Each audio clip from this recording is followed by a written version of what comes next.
Hi, it's Gabriela. Today we are talking about the Spanish R sound. I know there are tons of videos out there on this topic, and chances are you've already seen a bunch. So why stick around? Because we'll focus on the natural process children use to learn this sound, making it easier and more intuitive for you to master. Back when I was a kindergarten teacher, I learned a lot from speech therapy techniques, and this routine was a game changer for my students. It helped them build the awareness and control they needed to produce the R sound, and I know it can do the same for you. First, let's get something straight. One of the first mistakes I see students make is putting all their energy into nailing the hard R, like in carro, because it's the one that doesn't exist in English and causes the most headaches. But guess what? That's a big no, and I'm not trying to be harsh,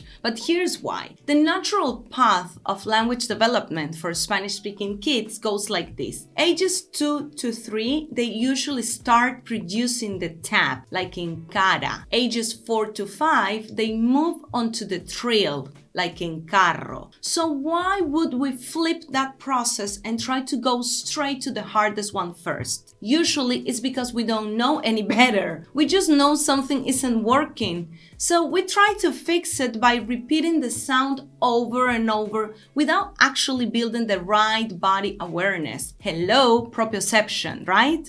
Let's break it down.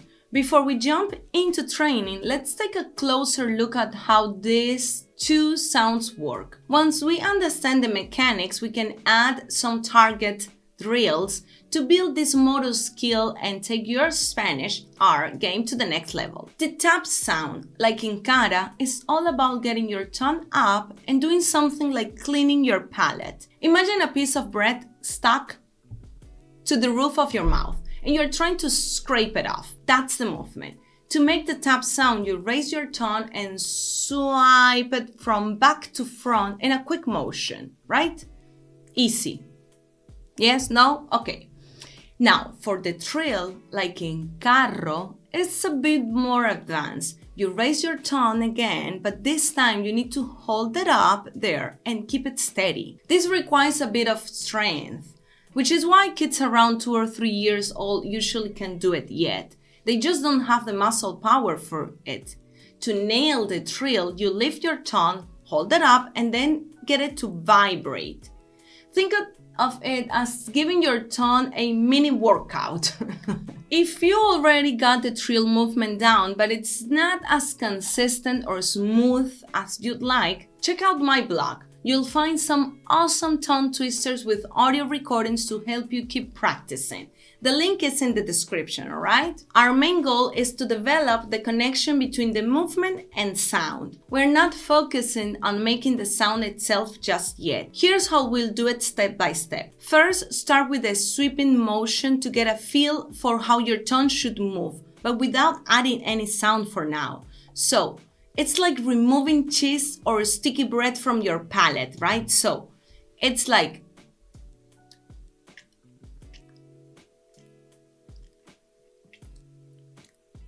then you're gonna add vowels to pair with this movement because the R sound itself, it's a bit tricky to produce. So we're gonna be doing like da, ro, da, da, ro, ro. We're gonna start with A and O because they're a bit more open, and then we're gonna transition to te, tu, ti. Once we feel that we got all of it, we can do the other movement connected to the R sound, which is the opposite. Instead of sweeping motion, we're gonna raise a bit our tongue and do it opposite, in the other direction. So we're gonna be like art, art. For me, it's a bit harder doing it like this. Art, art, art, art. Then we're gonna do the same. We're gonna move or transition to the other vowels, the ones that are a bit more close, like it, it. Once you feel that you got all of it and you can feel the two movements, we're gonna try to do it with words, okay? So let's start with pera, caro.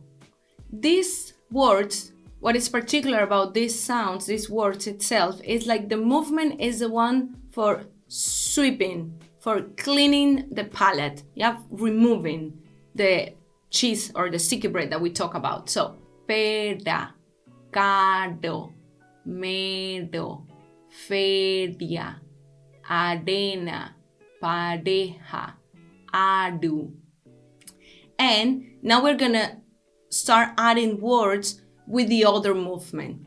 And it's gonna be something like arco, arco, árbol, árbol, eres, eres, era, era, ira, ira, orco, urna. So one thing that might happen is like you start feeling your tongue vibrate a bit more.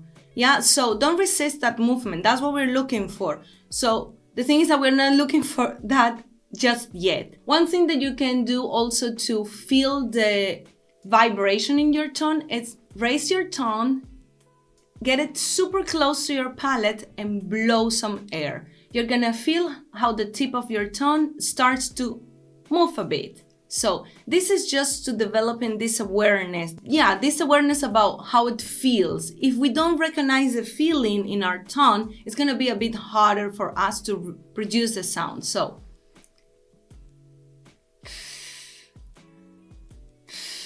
I know that I look like an iguana, but that's the purpose here. So you should feel how the tip of your tongue move a bit. So repeat these words: arco, arco, árbol, árbol, eres, eres, era, ira, orco, urna. And you're gonna get a different feeling after doing the iguana thing, okay? So good luck with that. Take it step by step and don't worry if it feels tricky at first. With practice, it'll get easier. And if you found this video useful, don't forget to smash that like button to let me know and help others find it too. I know that for some of you, making this sound can be a real challenge. And I totally get how frustrated it can be when you don't feel confident about it. But here's the thing, you're not alone. Even native Spanish speakers struggle with it sometimes. This isn't about your ability to speak Spanish, it's more about mastering a tricky tongue movement that you're probably not used to. That's exactly why I broke it down into simple steps to help you train your tongue to make the movement. Yep, you heard me right, it's all about training. Think of it like going to the gym, but this time it's a workout for your tongue. This will be your very own R sound routine. And in future videos, I'll show you how to level up your skills by practicing with tongue twisters.